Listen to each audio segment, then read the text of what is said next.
this is what we can expect. And Michael, you're in a position now where you don't have to sell your house. I don't have to sell mine. What we need to do is just be alert to disasters and be prepared for them. For example, this brings me to another. This is such a subject with so many ramifications, it's hard to hit on them. But luckily, as we talk, well, our minds are triggered, our memories are triggered as to various facets of this vast subject. And one thing, facet that comes to mind is the great threat of an East Coast tsunami that will wipe out Charleston, will wipe out me here in New Jersey. Although I'm fortunate, and I feel sorry for others, but I'm fortunate in the sense that Long Island and Staten Island are blocking a lot of that tsunami wave that would come in because I'm in northern New Jersey. But I would want to spend my time warning others that they need to prepare for this East Coast tsunami. I have the documentary from the great scientists, the geologists at the Open College in London, England, Dr. Simon Day and Dr. Bill McGuire, who have warned in documentaries, wonderful documentaries, one of which is called Mega Tsunami. You can look that up on YouTube. Please do, because it's so important, where they don't even know about Planet X, these geologists, Dr. Day and Dr. McGuire. But they're saying the Cumbre Vieja volcanic mountain is an island on the island of La Palma. It's a mountain which constitutes the entire island of La Palma. It's called the Cumbre Vieja volcanic mountain. And in 1949, a split occurred on the western flank, along the western flank, such that that western flank is completely separated from the mountain proper. And water is building up in that extinct volcano, such that when a volcano begins to erupt, the heat from the magma will definitely, they tell us it will definitely heat up the water that is trapped in those many, many fissures within the crack, the separation of the western flank. And when that water heats up, as you know, water pressure is unstoppable. Steam will be created and will push out, break open, separate that already separated 500 billion ton western flank. That's what they tell us the weight of it is. 500 billion tons western flank of the Cumbre Vieja in the Canary Islands off the west coast of Africa in the Atlantic Ocean. It will slide into the ocean, and they're telling us the entire scenario because they've done it in microcosm. They've done in laboratory experiments, small-scale experiments with large objects sliding into a large body of water in a laboratory, and they've calculated that the tsunami that will result, the first splash of that 500 billion ton western flank into the Atlantic Ocean would be like the height of 2 Empire State Buildings stacked one atop the other. Then it would level out because in the deep ocean the wave height will level out, and there will be not much threat to shipping in those deep oceans. But it will travel at a speed, and this is all their calculations, not mine, at a speed of 450 miles an hour, which is faster than a jet, and it would reach faster than a passenger jet. This wave would reach the east coast of the Americas in 8 hours. It would also reach England and Portugal and Spain, in less than 8 hours. When it reaches the East Coast, its height, they estimate, would be, I think it's at least 30 stories high. And it would devastate and wipe out, depending upon the terrain, it would wipe out areas inland as far as 12 miles inland along the east coast of the U.S. That means Boston, New York would be wiped out, destroyed. Charleston, Norfolk, Virginia, Miami, especially Miami, because of its low altitude, all of them would be destroyed, even South America, even the east coast of South America. Now, we don't have much warning, actually, because even the buoys out there, the buoys can detect a tsunami, but you've got, 8 hours? That's not enough time. It's going to be less than 8 hours. If people are asleep at 3 o'clock in the morning, who's going to tell them? What sirens are going to wake them up and say, hey, there's a tsunami coming? They won't even know what the siren means if the sirens sound They won't even wonder to figure, well, is it a fire, or is it a tornado, or what's going on here? Well, and they'll be dead before they even get out of their beds. Well, yeah, and I'll tell you something else, John, that most people, and I know this, 'cause here, when there is a tornado warning or something along them lines, most people say, it's never happens, it's not going to happen. And they're crazy for thinking that, because it happens. That's right. A lot of people have been saved, and I've seen it on the Weather Channel, because they were awakened by their weather radio, or if they were lucky enough to have the TV on, they got a warning, and they were saved because they rushed down to the basement, where they went to an center closet under the stairwell. In my basement, I have a closet area. Well, it's encased in sheetrock, which is not much, but at least it's an inner room. And they went down there, and they survived when the rest of the house was collapsed. So yeah, you have to have a weather radio. I have to set my weather radio, which I haven't done yet, to the right channel and all that. It stays on constantly, but it doesn't make any sound until there's an emergency, and then it starts squawking. So you got to do things like that. And also, weather flooding, Michael, what you can do and what I need to do. Well, I'm in pretty good altitude, but for those people, and there are many of them across the country who are susceptible to flooding, epic flooding, and they should have rafts. They should have pontoon rafts or any kind of flotation devices, even those life vests that are activated and inflated by CO2 cartridge. You pull the cord, and the cartridge instantly inflates the raft.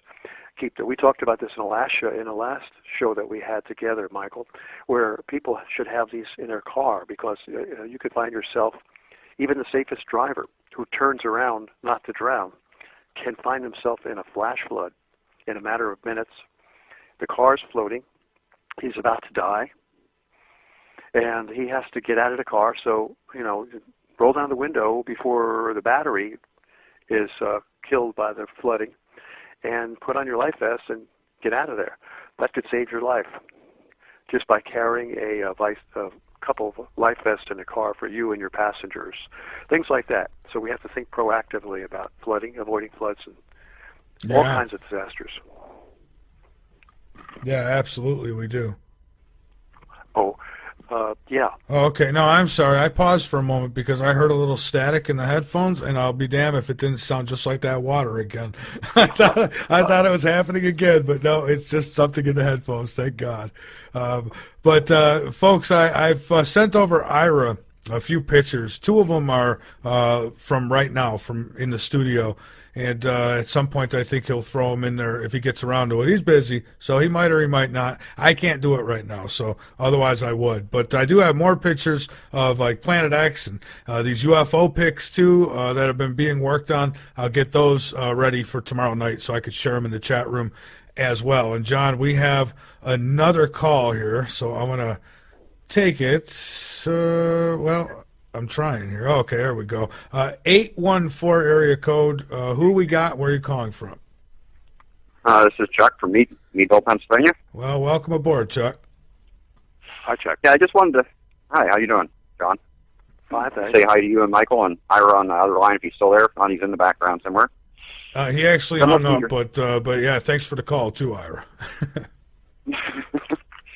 Anyhow, I just wanted to mention a little bit more proof on your thing. The Illuminati people, or whatever you want to call them, celebrate this black sun, and they're not talking about our sun going dark or anything like that. And also, a picture of Isis, or a statue of Isis, that goddess from Egypt or whatever she's from, has a set of bull horns, kind of like the Taurus bull, with a black sun in the center. Some people call it other things, whatever, energy or whatever. Basically, it's the black sun, or what you're talking about is the nemesis, or whatever you want to call it, that star that's coming into our system. And I was listening on, it's kind of, I don't know, coincidental, or if you want to call it coincidence, another show that was talking about Planet X, and it's supposed to be from the tribulationtechnow.org by the non-human entities. Would you repeat the name of that website again? Yeah, well, I'm not sure that's where it came from, but that's what it was listed underneath. Tribulation or tac now .org, and it was aired by the non-human entities. And I didn't get the guy's name, and I tried to go back to get it, but I can't get the thing to restart. and it was aired supposedly December 3rd of this year. And he mentioned about it going to be coming through the Taurus bullhorns. Of course, we're talking the star system.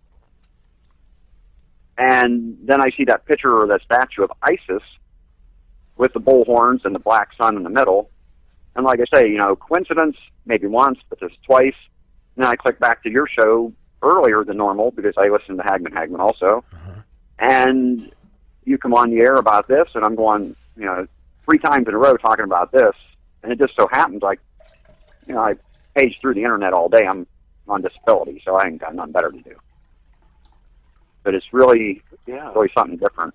I remember seeing, occult, and maybe Michael too, has seen occult references to Planet X. And, that reminds me that they, even going back into ancient history, they called it the evil elite in ancient times, called it Marduk, this Planet X, which was, they considered it a god. And if you look at the great archaeologists and anthropologists who just passed away, Zechariah Sitchin, he mentions that kind of he has those references in his book, The 12th Planet, where he talks about Marduk, and the diabolical elite actually have, I haven't studied it real intensely, but there's so much occult in their rituals, which they believe gives them power. And this could be one of them. Marduk is what they worship.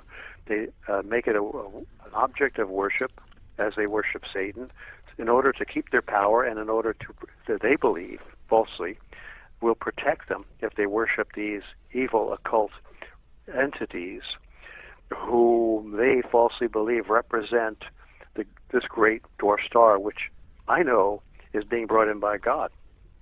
So you're right. I mean, there's occult references that we need to study, because when we see the diabolical ruling elites occult references today, we then get clues as to what they're up to and what they're expecting, and how that would jibe with what we're seeing coming in, and how that would jibe with what the astronomers, the independent astronomers at the great observatory, the largest observatory on planet Earth, have just recently reported. And this is the big news of this show, is that Planet X, they say Planet X has been sighted.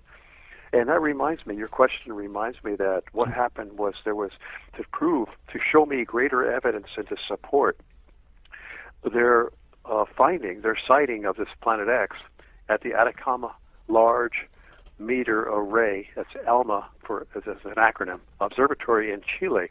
What gives greater support to the observers and to students of this subject is that the diabolical ruling elite instantly reacted with a hatchet job, a hit piece, a critical, snide, sloppy slander, smear of the sighting by these astronomers. And that leads you to believe that there's no reason for the elite in their organ of disinformation, the Washington Post. There's no reason for them to discredit it. Why should they discredit it? Well, that's what they do first. They try to discredit. If not, they try to warn.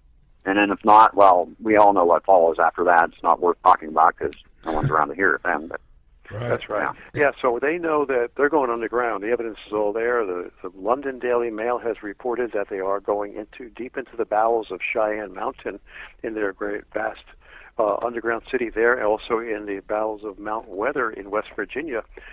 They're descending underground. Alex Jones had some emergency reports, which I have put on my YouTube channel and my Vimeo channel, where Alex Jones got under. He said, look, this is an emergency report I have.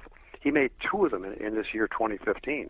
One emergency report in June, I believe, and then another in September, October, yeah. And he said, this is my second emergency report. They're verifying that the elite are going underground. They're buying redoubts and underground habitations in New Zealand, and they're disappearing, and something's going on here. I don't know what it is. And of course, you can expect a nuclear war. You can expect a major war, because they're like saboteurs, these diabolical ruling elite. They will throw a grenade into a crowd, and they'll duck for cover after they throw it, waiting for the explosion and making sure that they themselves are safe. That's what they're going to do with this nuclear war that they're planning. They're going underground. They don't want to be nuked, and the way they're going to escape the nuclear war is to be underground where they're protected. I have information from a renegade CIA person. I think I can mention her name, and her name's on the internet already. It's Dr. Susan Arrigo, Arrigo. A number of years ago, a journalist. Hold on 1 second, please. Okay, and Ira's back with us as well. So, was that John who said hold on? Oh, okay. I'm back. I'm sorry. Oh, I had to leave the phone. I would say about 2007. I would say about 7 years ago. A journalist friend of mine told me that she was contacted by this Dr. Susan Arrigo, who used to be with the CIA, and she had told her. Dr. Susan Arrigo was a renegade. She had left the CIA, and I think she was essentially on the run. I hope she's still alive. She had told her that they were trying to start a war in Iran by provoking Iran with bombings and things like that, or terrorist acts, and that they were going to trigger this war. It was going to be a nuclear war, but they were prepared. The diabolical ruling elite were prepared to go underground to escape the nuclear disaster above ground. Mm-hmm. And then they were going to come up after the dust had cleared and the radioactive fallout was still around, but everything else was like the world would be devastated by a nuclear winter, and there would be maybe just a small remnant of humankind left alive. They would come up, ascend from their underground cities. And I was told then that they have, the elite have this technology, which I believe, because I've seen other reports of it, technology where they can actually decontaminate and neutralize radioactive fallout, radioactive contamination in a small area of the Earth. And John, I'll say this, I would think that these underground facilities, these bunkers, and they got so much under there. There's tunnels, roads, cities, farms, you name it. And I think much of this is to survive something like a nuclear war. I think they'd be naive to think that they can survive something like a Planet X. No, they won't. Yeah, in fact, you're right, Michael, because, see, they have no other choice. This is what I've always said. People say, well, you know, how could this be true? Why are they going underground if they can't survive underground? Well, they have no choice. They've been thinking about going into the International Space Station to go up in space for a time, but you're going to get fried up in space because there's going to be so much electrical discharge from the plasma-drenched objects coming in, from the plasma discharges that are excited within our solar system when this object comes in, that anything like satellites are going to get zapped and fried, vaporized, and it's going to be unsafe there. They know that. Their scientists tell them that. They have to go underground because, you see, they know that Earth's surface is going to get unbearably hot, such that life will be destroyed. A great amount of life will be destroyed. So they have no choice but to go underground where it's very unsafe. But yet, if they stay on ground, they'll be fried. I'm sorry. Go ahead. Yeah, I was going to say Earth is already getting hot. You know, the supposed global warming thing. The electromagnetic is already getting heated up. This happened before in history. Everything else, and the Indians did survive before. They were taken underground by some kind of entity. You know, but they were brought back up. But that was a different time. You know, it was during the flood, I guess, or whatever. And you know what I'm finding, I'm sorry, Ira, one thing here. What I'm finding, though, with this whole the Earth is warming thing is that they've refused to follow any of the data from the satellite images, which actually show that the Earth hasn't warmed at all in 25 years. And I mean, this is real. You could go, I'm not saying which one's more accurate, but I would think the satellites are. What do you think, Ira? Well, I was just going to add in that, you're correct on the fact that Native Americans talk about the fact that they were saved by going underground. They actually went underground. They were prompted to go underground by the Great Spirit, and they were taken care of underground by what they refer to as the ant people. And then when the time came to be able to come back up and rebirth up into the new world, basically, the ant people helped them to get up and start surviving. So just kind of an interesting little toss out there. Yeah, the praying The mantis. American Indians were very spiritual, and even though they knew nothing about the Bible, they were so close to the creation and to nature that they actually could feel the presence of God. Many of them, and as a result, I think they were protected by God, spirits of God, angels. This has happened in the past where people chosen by God, or most people are chosen by God, are protected. So yeah, I believe that the Indians were protected. All right. Anything else, caller? Oh, no, thank you. Thank you for taking my call, and you have a good night. Absolutely. Thanks for the info. Yeah, thank you very much for the call, and thank you for listening. And Ira, anything else? Yeah, the reason why I was calling back actually was when you were talking about the elites in regards to the sun and the black sun and all that kind of stuff. It reminded me actually of a bit of research that I've done, where a lot of these different corporations and other entity out there, they have this big focus on their symbology being related to the sun. And from what I can find out, basically it's kind of like in regards to something that they call the dawning of the new sun, or the dawning of the new day, basically, or the new dawn.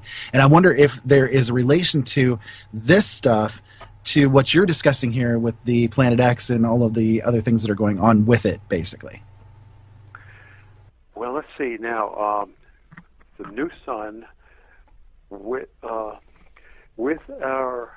according to the Bible, prophecy given by the Son of God, the sun will become, this is in the book of Revelation now, at some point, the sun will become extremely hot, blazing hot, such that everyone on the surface will be scrambling to go underground to escape the heat. And, it will eventually come, the destruction of the earth will ramp up to such a point in so many disastrous ways, with earthquakes, etc., that virtually no life will be able to exist except, and this is what I prayed about, because it has to be understood through spiritual prayer and communion with God.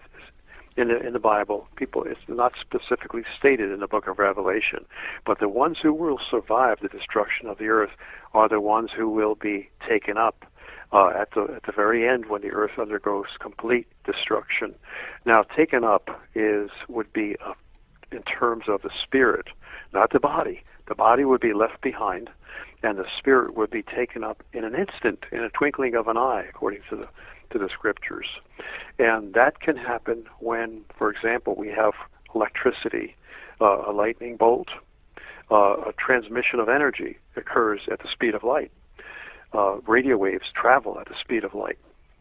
The spirit of the body, I infer and intuitively feel that the spirit of the body transmits upward toward God at a particular time in our lives when the life is over.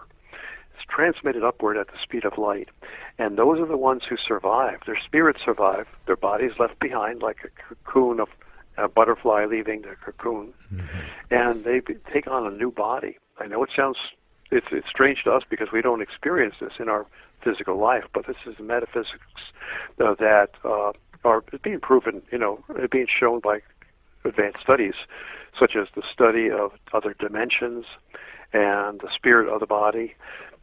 It's just amazing. But that reminds me of I actually videotaped these true stories from a series that I can no longer find on the Destination America channel. Okay, thank goodness I John, hold that thought for a moment, just for a moment. We got to take our last break. The truth, as we do so often here, but we also get into expanding the mind. And I'm not tied back. I could say what needs to be said. I could say what I want because I have no ties to nobody. We're independent. We truly are, and we're keeping it that way. Even though several through the years have tried to get their grip on us. And it's not that we think we're the best. We just know that we're the most truthful. We're not influenced. We don't go along to get along.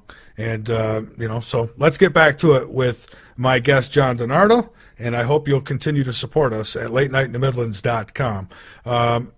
John, so you say that they said they found it. This is a recent report? Yes, it was earlier this month. In fact, just maybe about a week or two ago.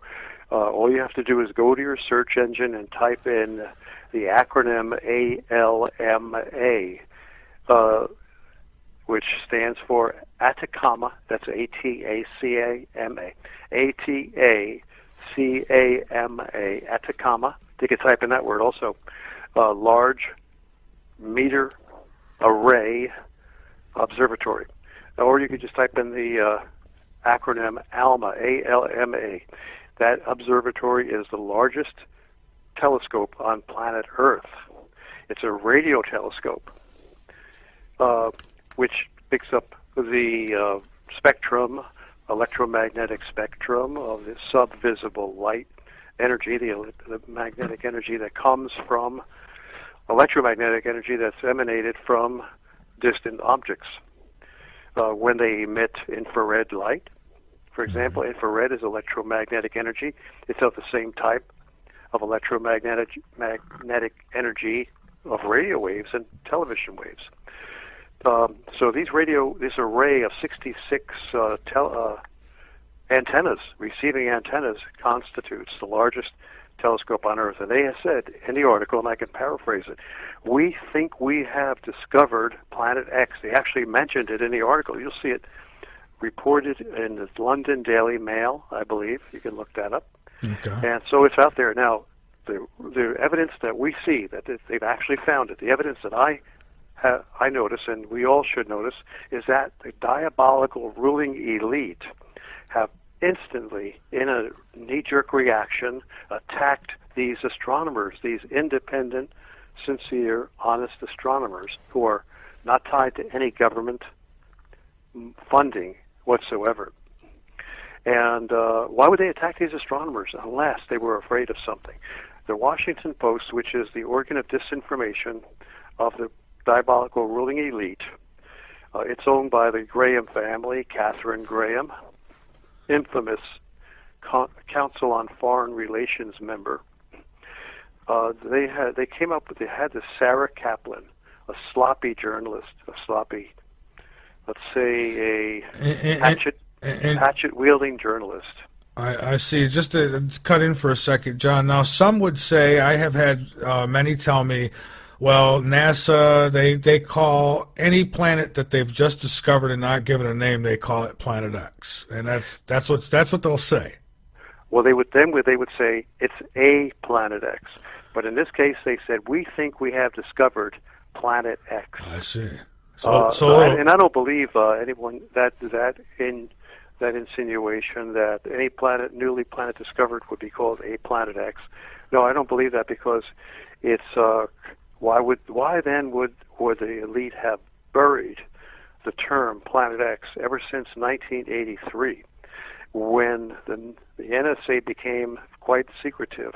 The diabolical ruling elite who control the National Security Agency became so secretive and concerned about reportage regarding Planet X that the name was banned. You did not see that name anymore. So I don't believe that insinuation that the term Planet X refers to any planet generically, newly discovered. And one other thing I want to run by you, too, because some tell me that if you don't talk about this, then, that's how they could determine whether you're real or not. So, me, honestly, I'm going to say it, I find it almost laughable, okay? I'm just going to put it out there. I do, and you could say maybe I'm brainwashed, because who knows, maybe I am. But flat Earth, John, they're telling me that the Earth is flat.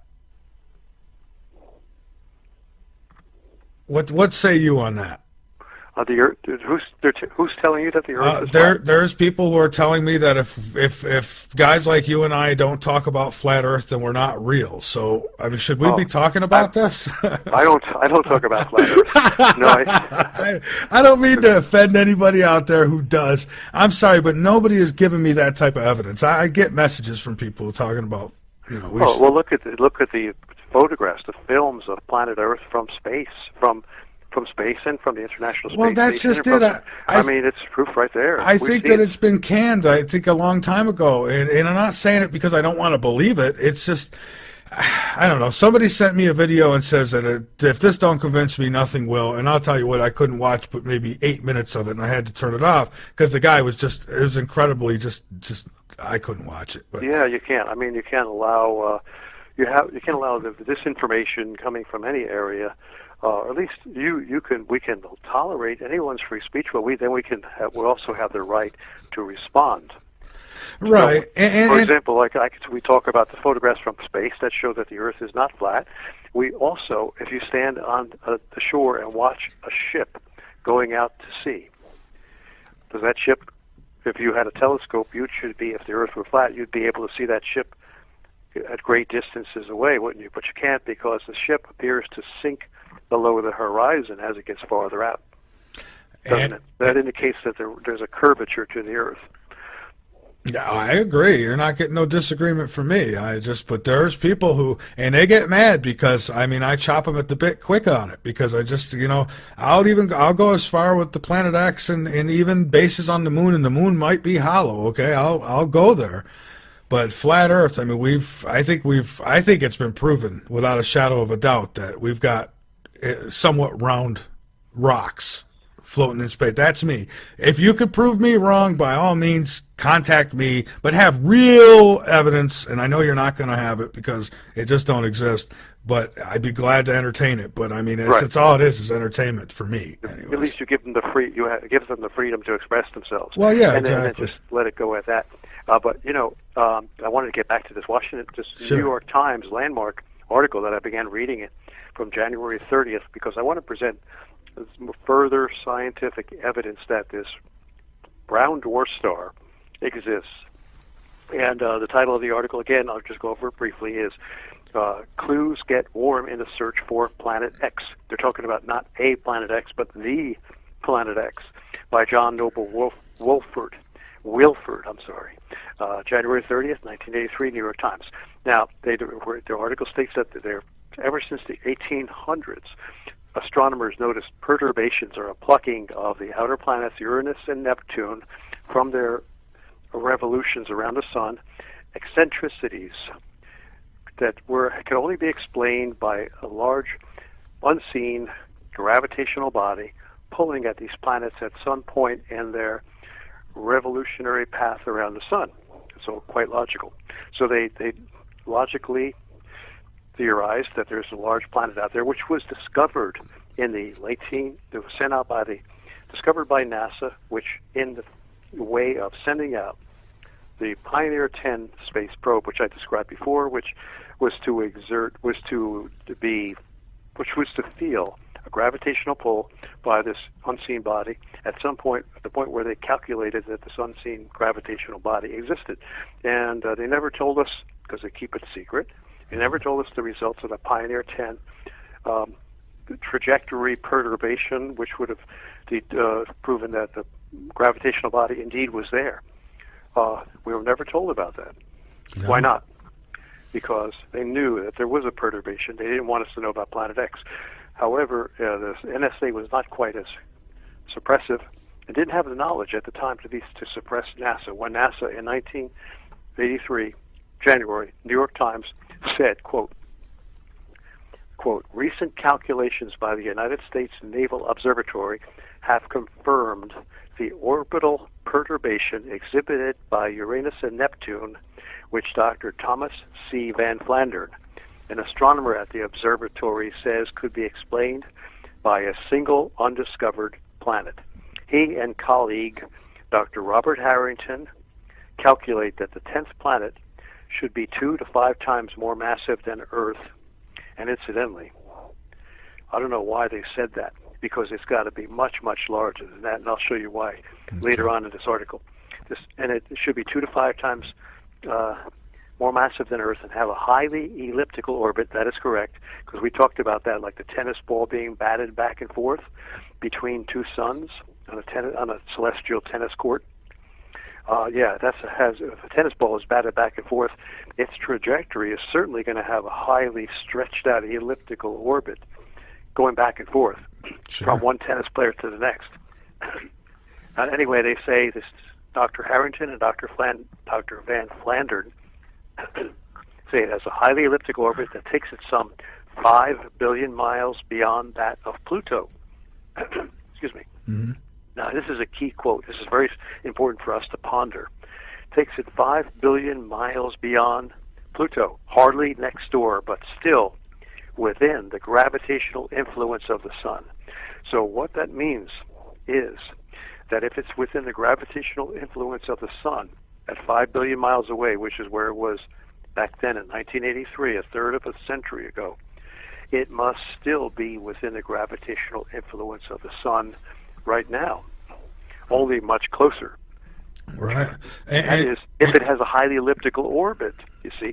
It's got those two facts together. If it has a highly elliptical orbit coming in, and it is within the gravitational influence of the sun, according to basic physics, which is indisputable, it must be continually, right now, at this time, being pulled in by our sun gravitationally. This is an undeniable fact of physics, and I, as a former high school physics teacher, can tell you that. I'm sorry, Michael. Oh, no, I was just going to say that we've only got a few minutes left. This night has flown by.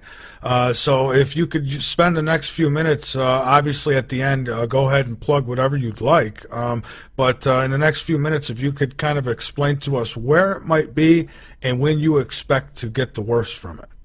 Well, the astronomers at the Atacama Large Meteor Array in Chile recently, within the last couple of weeks, said that it's out near the heliosphere of our solar system, which is way out there beyond Pluto.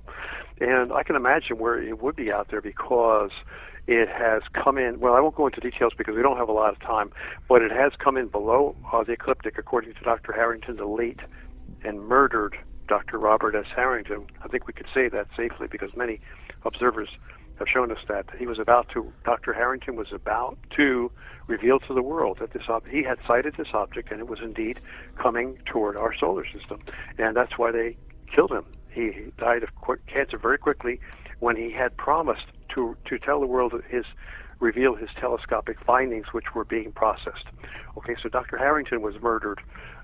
Anyway, he said it comes in from the south below our ecliptic plane, which means it's going to overshoot the sun and go out and make a huge U-turn underneath the ecliptic and up and over the planets, which is way out there near the heliosphere. So I can imagine why it would make such a huge U-turn. It would slow down in that U-turn, just like a car slows down in its U-turn. But then as the sun begins to pull it back again over the top of the ecliptic plane, toward the sun again, passing over Earth's orbit, passing over the outer planet's orbit, passing over, that's where it seems to be about ready to do now. It's about ready to pass over the top of the orbital paths of the outer planets and then come into over the top of the orbital paths of the inner planets, Mars, Earth, Venus, Mercury, and the Sun, etc. And as it does, it's going to become close enough to cause gravitational and magnetic molestations of planet Earth. Anyway, Dr. Morita was murdered. I got to tell you this is so key. Okay. Dr. Morita was a famed, eminent, world-class astronomer from Japan. Several years ago, when the Atacama, the ALMA observatory, which we're talking about now, which just released this report of sighting Planet X, that was being constructed. The diabolical ruling elite were so concerned about these independent astronomers finding Planet X. You know what they did? They actually had Dr. Morita, the chief astronomer of the ALMA observatory under construction, they had him beaten to death to terrorize. You can see the article. Just look up Morita, M-O-R-I-T-A. Do a search. I don't doubt that name, along with ALMA, A-L-M-A Observatory. Just type in those words, Morita, ALMA Observatory, and you'll find out he was beaten to death. And John, we can go about another 5-10 minutes over if need be. I don't want to rush you. I want to know what we can. So, but I wanted to add to that and say that these a lot of these holistic healers, along with scientists and God knows who else, have been getting knocked off. Exactly. That's a good point. Dr. Teresa Sievers, a wonderful, beautiful physician in Florida, was beaten to death recently, this year, 2015. And Dr.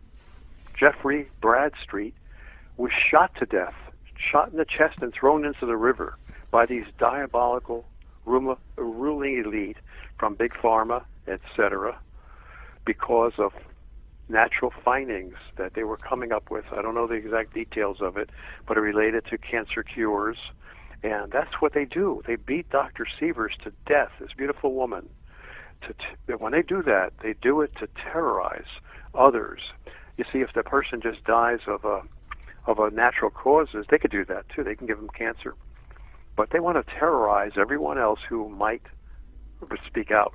And that's what they did with Dr. Morita, the chief astronomer of the under construction at that time ALMA Observatory. And they figured, well, we're going to terrorize all these other astronomers from around the world, from various nations that were joining together at the ALMA Observatory. Astronomers from Korea, from Japan, from the U.S., from other countries too. Independent astronomers. The diabolical ruling elite hate that because they don't want the public to know, or when the public knows that this planet is coming in to cause great devastation to Earth, then people lose their fear and obedience to the diabolical ruling elite, and they become independent and to go into survival mode, which is what we should all be doing right now.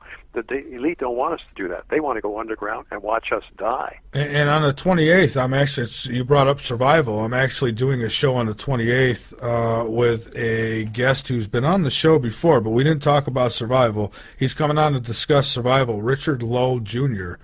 He'll be coming on to discuss surviving whatever might come in the next year, because it's picking up. And, that's all I'm going to say. I've told people World War III had already started, and, it would appear that I was right. I mean, look, there's more and more conflict happening, and, it's who knows what could happen. Suitcase nukes, and I ain't not trying to scare anybody. I'm just saying that, these are very real possibilities, and everybody... A lot of times people think, well, everything's fake, it's all made up, and I'll tell you what, you're giving the cabal too much credit, because they will sacrifice you, they will blow you up or shoot you to make a point and to get their agenda ahead. And so you should never underestimate, while an event might be staged per se, they may be planning on it, they're still killing people. I mean, don't think that they don't. Exactly. And the brave, thoughtful, insightful people will believe us and are believing us, and they will prepare. And we leave the fearful, the ones who have cognitive dissonance, who do not want to believe the truth because they're afraid. They fall by the wayside. We don't care about them. We care about the people who do care and who believe it and want to warn others. So that's fine. We don't need 100% acceptance. We just need the good people, like the Marine Corps. We need a few good men. Well, we're looking for all those good people with good hearts. And real quickly, if we have a minute, I just wanted to show you more evidence from the New York Times article of 1983, where these astronomers, Dr. Harrington, who was murdered by the diabolical ruling elite because he was about to announce his findings, his sightings in 1993, Dr. Harrington and others, they're saying, quote, more credence was given to the hypothesis that a brown dwarf star accounts for this mysterious pulling force on the outer planets. Okay, so there you go, right there. All the astronomers of the day of 1983 say that this is probably a brown dwarf star. Now, if you look at the definition of a brown dwarf star in any astronomy book, you can find it on the internet. The puniest brown dwarf star is about at least 1,000 Earth masses. Imagine that, 1,000 Earth masses, 1,000 Earths clumped together. And when it comes by, so now the scientists tell us it's probably a brown dwarf star. All the people who are reporting on it today, many of them are scientists, are saying it's a brown dwarf star. The astronomers at Chile, they tried to intimidate by beating to death the lead astronomer, but it hasn't worked yet. They report that it's probably a brown dwarf star. You can check out this latest report, and this latest report is really the powerful impetus for us to start preparing, because it's being cited, and it's going to be cited by other observatories. It's bee swarm. The bee swarm from this brown dwarf beehive is coming in right now. That's the first danger we have to face, is the bee swarm surrounding the beehive.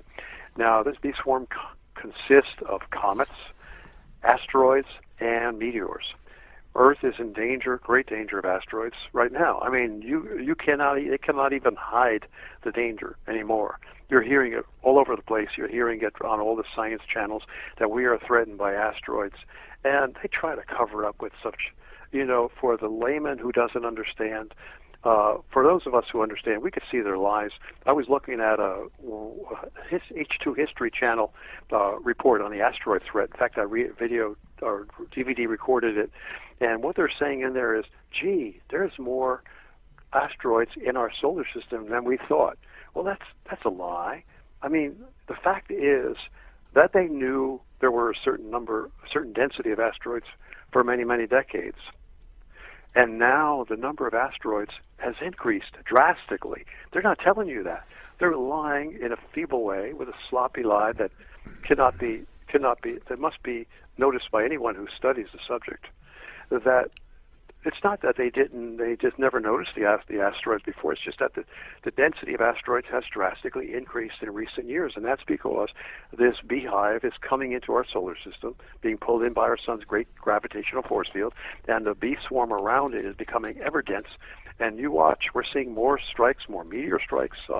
We had a massive meteor strike in the nation of Iran back in July. That was covered up by the media. I proved that it was covered up in my reports. I posted numerous reports to prove it. They said, one person, even related, a wife of a Planet X researcher said, oh, that's a hoax. There was no meteor strike in Iran. And I proved that she was wrong by posting the actual videotape that I found on YouTube of Iranian journalists going into the field where the meteor struck, and they were pulling the asteroid out of the ground and holding it right up to the camera. And, of course, it was reported in the Italian press, but you could not find it anywhere in the U.S., and just because this wife of this Planet X researcher, she couldn't find it. She declared that it doesn't exist just because she couldn't find evidence of the meteor strike. I proved it by showing her the video evidence, and I posted it in one of my articles, one of my reports. Well, the point is that meteors are striking Earth more frequently now, and we're in danger of being struck by an asteroid. When that happens, you have dust clouds, you have dislocation of society. Okay, the bottom line is prepare. Get your water. Now, I have so many empty water bottles that I have collected. My wife is frustrated because I have all these empty water plastic bottles, from ketchup, soda. I mean, I don't drink soda, but once in a while they buy juice bottles, any plastic bottle. I rinse it out, fill it up with water, stack it up in my basement. And that's what you got to do, because lack of water is the first thing that will cause death. Well, yeah, I mean, quicker than not having food, that's exactly. for sure. So, but John, we are getting down low on time here, and I don't want to screw the schedule up too bad on Ira. We're kind of cutting into the next show right now, but I thank you so much for being here tonight, and of course we'll kick off another show in 2016. That's for sure. Probably somewhere near the end of January, maybe we could do this again, and maybe sooner. Depends. I mean, because if somebody cancels out, you and a few others are usually the first ones I contact to bring back in. So I'm happy to have been with you and your audience, Michael. Thank you. And anything you want to get out there before we finish up tonight? No, that's all. I think we've cut into enough time already. I've said it all, and we'll talk more about survival. That's the main thing. And spiritual connection to God, who can protect us. And where would you suggest people go for the best survival tips? I mean, you've been around, you look into this stuff. Where would you send people? There's so many. I would say just about any of them. Just pick out a variety of survival tips from a variety of survival sources. Because we've got so many disasters, such as flooding and tornado protection, etc. Look at all the disasters that we are now prone to feeling, and you can then begin to plan for these disasters with a variety of preparations, mainly food and water. Water is the main thing. Just fill up water bottles, get essential oils for health, and get silver germicide to prevent disease along with your essential oils. But this water and the storable foods and seeds are so important. Absolutely. Well, John, thank you again. And until next time, have a very Merry Christmas and a really, really good New Year. 2016 is upon us.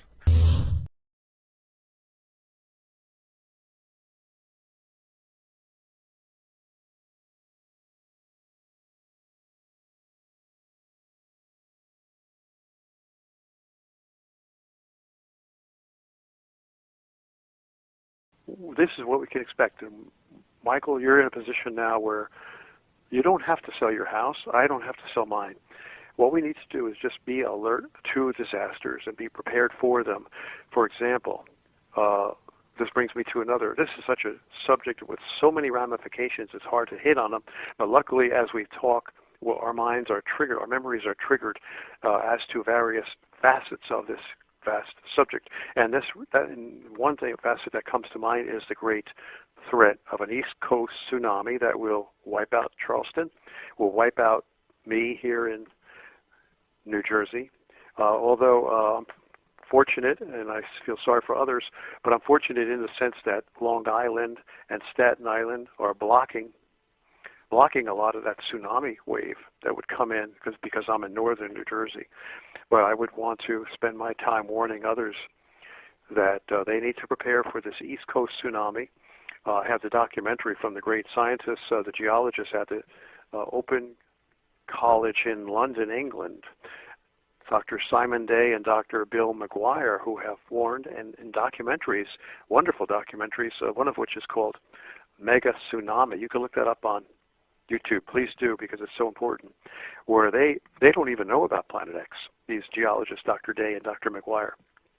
But they're saying the Cumbre Vieja volcanic mountain is an island on the island of La Palma. It's a mountain which constitutes the entire island of La Palma. It's called the Cumbre Vieja volcanic mountain. And in 1949, a split occurred on the western flank, along the western flank, such that that western flank is completely separated from the mountain proper. And water is building up in that extinct volcano, such that when a volcano begins to erupt, the heat from the magma will definitely, they tell us it will definitely heat up the water that is trapped in those many, many fissures within the crack, the separation of the western flank. And when that water heats up, as you know, water pressure is unstoppable. Steam will be created and will push out, break open, separate that already separated 500 billion ton western flank. That's what they tell us the weight of it is. 500 billion tons. Western flank of the Cumbre Vieja in the Canary Islands off the west coast of Africa in the Atlantic Ocean.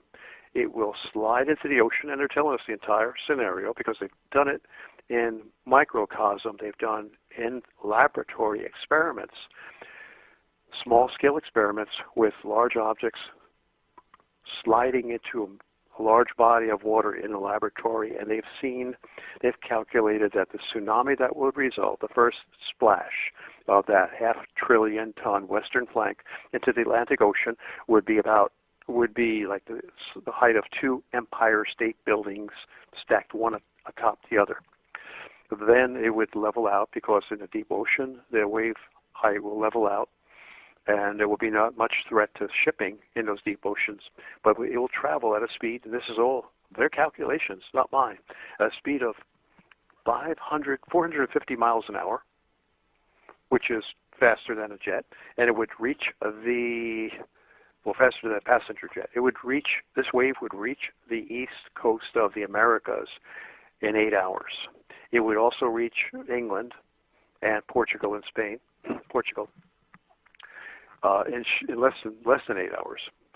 When it reaches the East Coast, its height, they estimate, would be, I think it's at least 30 stories high. And it would devastate and wipe out, depending upon the terrain, it would wipe out areas inland as far as 12 miles inland along the east coast of the U.S. That means Boston, New York would be wiped out, destroyed. Charleston, Norfolk, Virginia, Miami, especially Miami, because of its low altitude. All of them would be destroyed, even South America, even the east coast of South America. Now, we don't have much warning, actually, because even the buoys out there, the buoys can detect a tsunami, but you've got, 8 hours? That's not enough time. It's going to be less than 8 hours. If people are asleep at 3 o'clock in the morning, who's going to tell them? What sirens are going to wake them up and say, hey, there's a tsunami coming? They won't even know what the siren means if the sirens sound. They won't even wonder to figure, well, there's a fire, or is it a tornado, or what's going on here? Well, they'll be dead before they even get out of their beds. Well, yeah, and I'll tell you something else, John, that most people, and I know this because here, when there is a tornado warning or something along them lines, most people say, it's never happens, it's not going to happen. And they're crazy for thinking that because it happens. That's right. A lot of people have been saved, and I've seen it on the Weather Channel, because they were awakened by their weather radio or if they're lucky enough to have the TV on, they got a warning, and they were saved because they rushed down to the basement where they went to an center closet under the stairwell. In my basement, I have a closet area. Well, it's encased in sheetrock, which is not much, but at least it's an inner room. And they went down there, and they survived when the rest of the house was collapsed. So yeah, you have to have a weather radio. I have to set my weather radio, which I haven't done yet, to the right channel and all that. It stays on constantly, but it doesn't make any sound until there's an emergency, and then it starts squawking. So you got to do things like that. And also, weather flooding, Michael, what you can do and what I need to do. Well, I'm in pretty good altitude, but for those people, and there are many of them across the country who are susceptible to flooding, epic flooding, and they should have rafts. They should have pontoon rafts or any kind of flotation devices, even those life vests that are activated and inflated by a CO2 cartridge. You pull the cord and the cartridge instantly inflates the raft. We talked about this in the last show that we had together, Michael, where people should have these in their car because you could find yourself, even the safest driver who turns around not to drown can find himself in a flash flood in a matter of minutes. The car's floating. He's about to die. And he has to get out of the car. So, roll down the window before the battery is killed by the